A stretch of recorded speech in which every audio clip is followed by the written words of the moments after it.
Hello everyone, welcome back.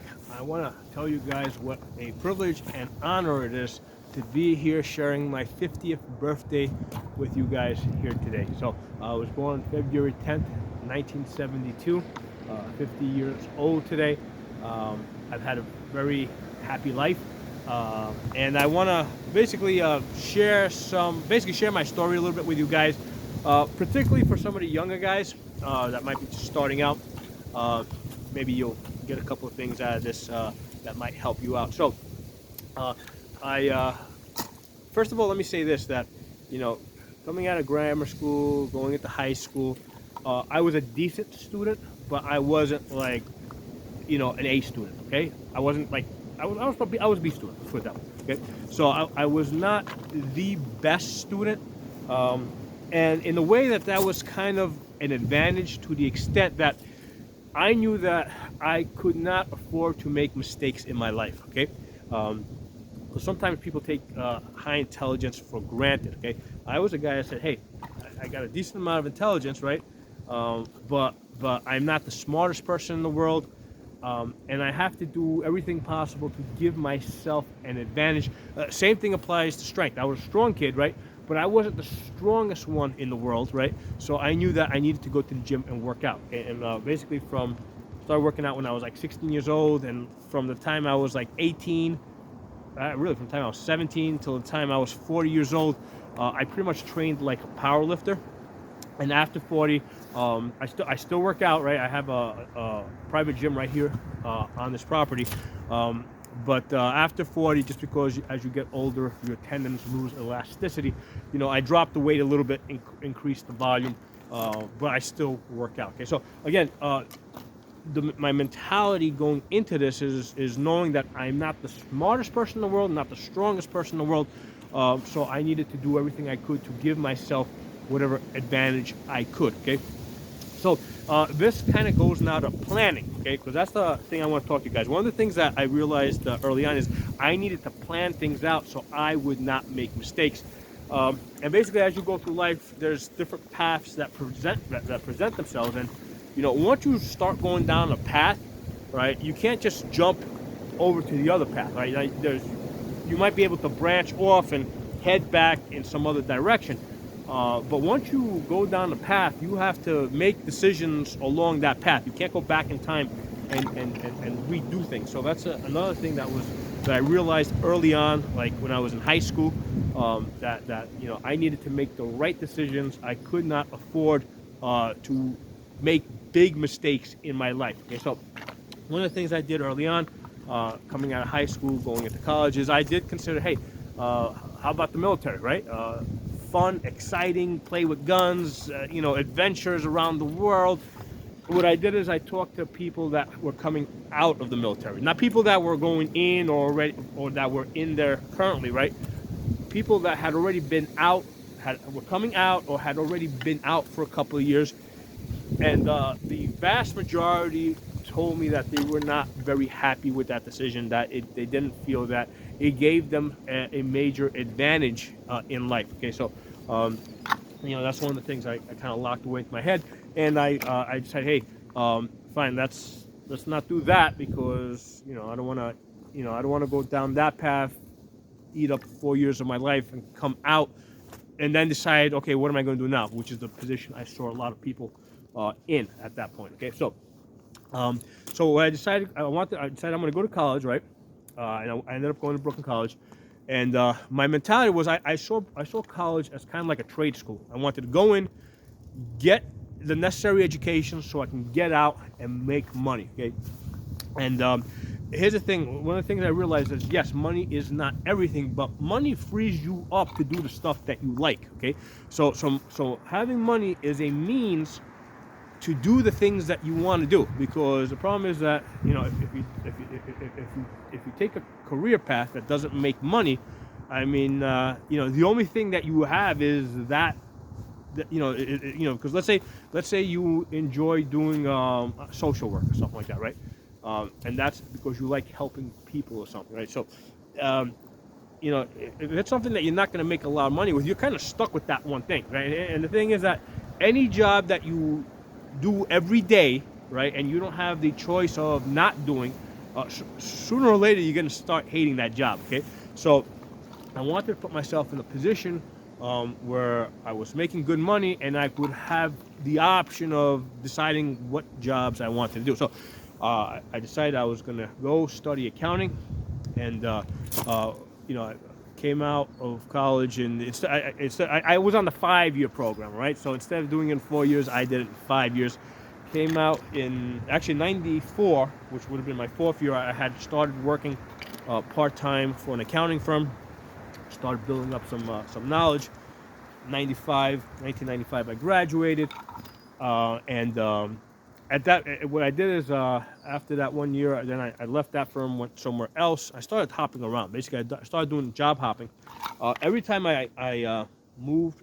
By the way, my first job paid me $7 an hour. Okay, so I didn't come out of college like with this degree and said, "Hey, give me a whole ton of money." No, I came out pretty much making close to I don't think $7 was the minimum wage back then, but I was making maybe just a little bit more above that. Okay, so I think a minimum wage back then I think was $5, so I was making $7. Okay, so basically I was probably making the same amount of money that people were making who had not gone to college, right? What the college did is it gave me certain working information, certain knowledge that I could then use to kind of leverage, okay? Because it's not like I came out of college, I had this knowledge, and like, hey, all of a sudden, I know stuff. Realistically, when you go to your first job, right, despite the fact that you have this accounting degree, you really don't know anything, okay?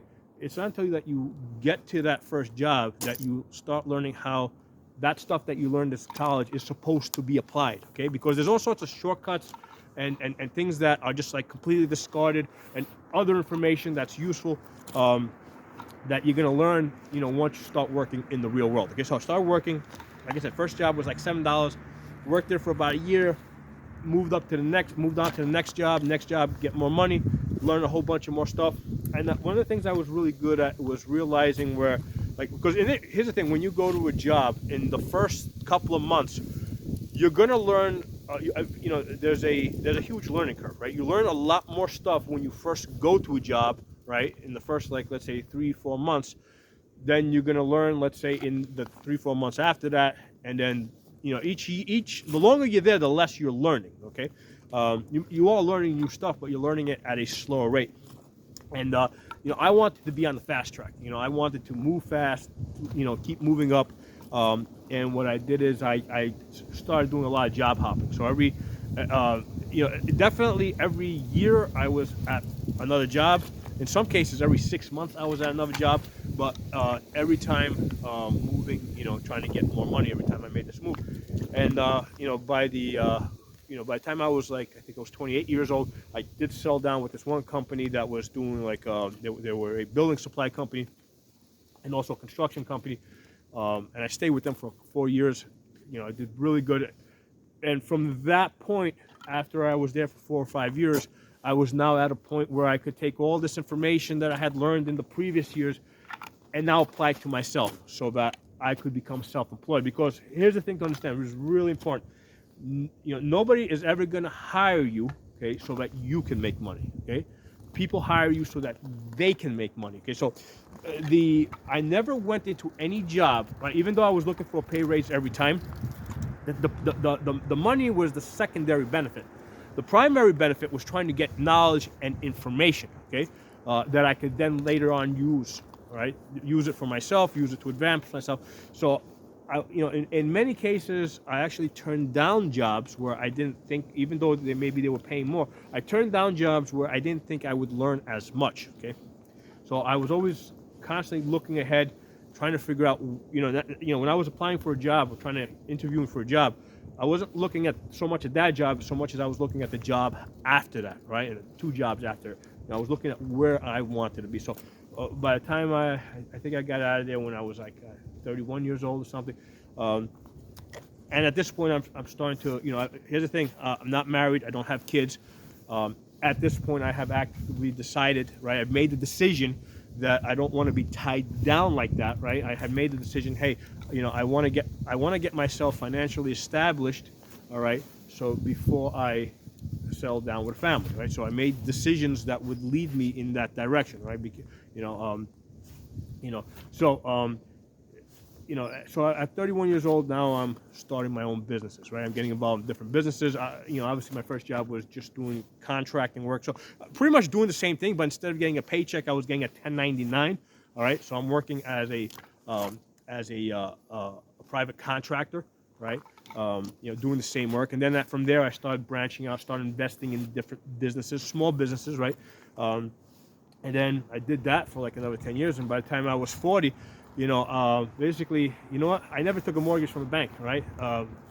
All the property that I live at, right? Different properties I have, I bought them all for cash, okay? Because I had been making wise decisions, right? Not that I was a wise person, but basically I had planned it out. I don't. When I say wise decisions, what I really meant to say, I wasn't making stupid decisions. I wasn't wasting the money. To me, I saw the money as an asset, right? How am I going to use this asset? How am I going to use this asset to make, to get me where I wanted to go? And then by the time I was 40 years old, I'm like, okay, now I'm ready to have some fun. And what I did is I bought this property here, a couple of others. Started getting into shooting. Decided to marry my wife, who I've been dating. At that point, I had been dating her for almost like 7 years. And even after I got married at 40, we had our first kid at 43. All right, so now I got 3 kids. I'm 50 years old, and I got a 5-year-old, a 6-year-old, and a 3-year-old. Okay, which the good thing about the way I planned out my life is that at this point in my life, okay, I can really focus on my kids, right? Because I can, like the kids are my children are the focus of my life. Okay, all the work that I do, right? It's like, I kind of like, you might say I'm semi-retired, right? If I don't want to work, I don't work, or if something comes up more important with my kids, that gets first attention. My priority at this point in my life, right, where I'm 50 years old, is to basically raise my kids so that they can replace me, okay? Not necessarily do my job, right, but replace me in the world, take my place in the world, okay? So that's the mentality that I'm going through. Basically I'm dedicated to my wife, dedicated to my kids. One of the things that I definitely, one of the biggest mistakes I see what people make is like, they don't, at the point where you get married and you have kids, that's really got to be your focus. I see people making the mistake where they start looking outside their family. They got girlfriends on the sides, all that stuff. I have never heard of a situation where that turned into a good ending, okay? That always leads to disappointment. One of the things I have done in my life is, because like I said earlier in the video, I was a fairly intelligent person, but I was not the smartest person in the world. I could not afford to make mistakes in my life, okay? So I don't look to reinvent the wheel, okay? The traditional family structure has been around for like thousands and thousands of years, okay? And there's a reason for it, because it's successful. It's a very successful structure. Nowadays where people try to mess with that, you're basically experimenting, and that chances are there's a much better chance that you're going to fail, that something that's new is going to fail, than it's going to succeed. Okay, so when I was growing up back in when I was a kid, when I was born in '72, so back in the early '80s, I was watching TV. I remember there was I remember this very vividly. There was a psychiatrist on TV.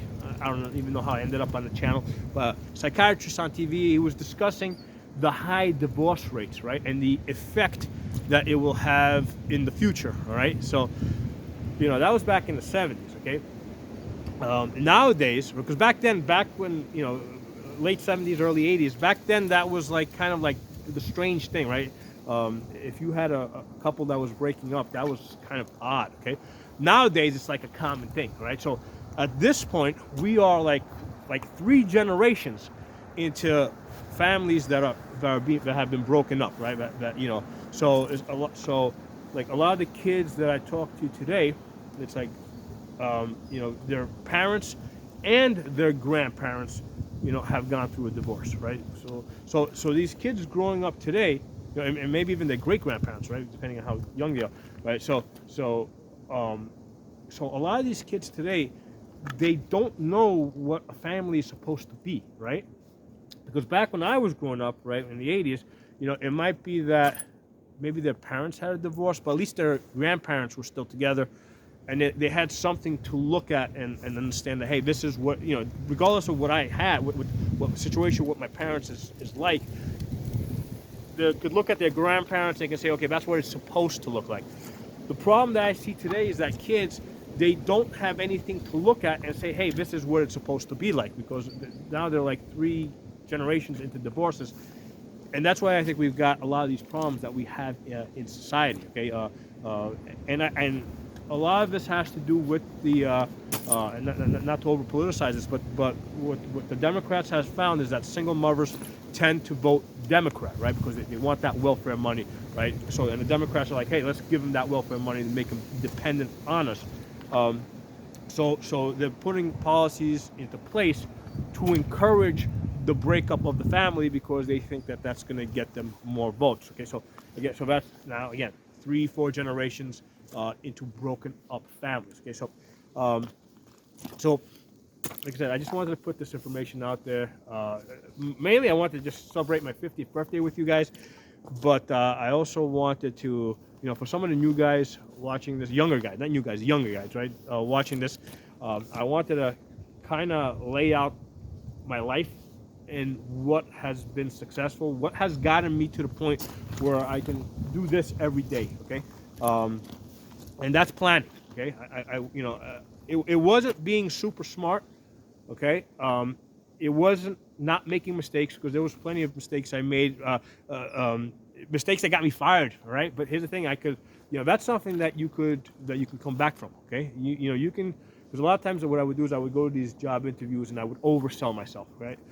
And in the way that it kind of helped, and it helped in the sense that I oversold myself, sometimes I oversold my experience.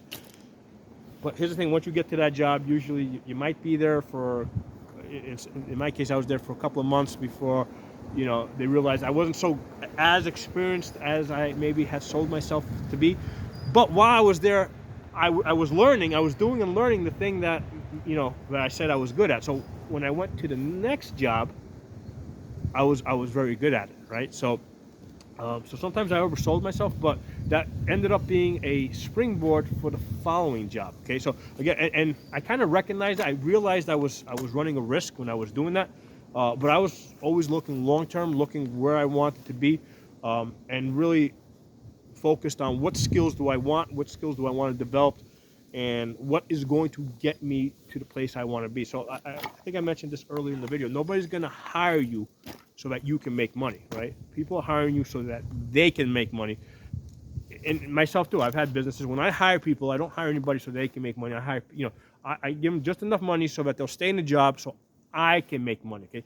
So when people come to me, what they should be trying to get out of me is not just the money, but try to get the knowledge and experience so that later on they can go into business for themselves, okay? That is the real benefit you get for working for somebody else. That is what I always looked at, what I looked for when I was picking jobs, right? When I was deciding which job I was going to take, and then deciding when I was going to move on. I was always considering, hey, where am I at? Where am I going to be? What's going to get me to that point? And not just focusing on the money that any particular job was going to pay. So anyway, hope you guys enjoyed that little story over there of my life. It's great to have you here on my channel.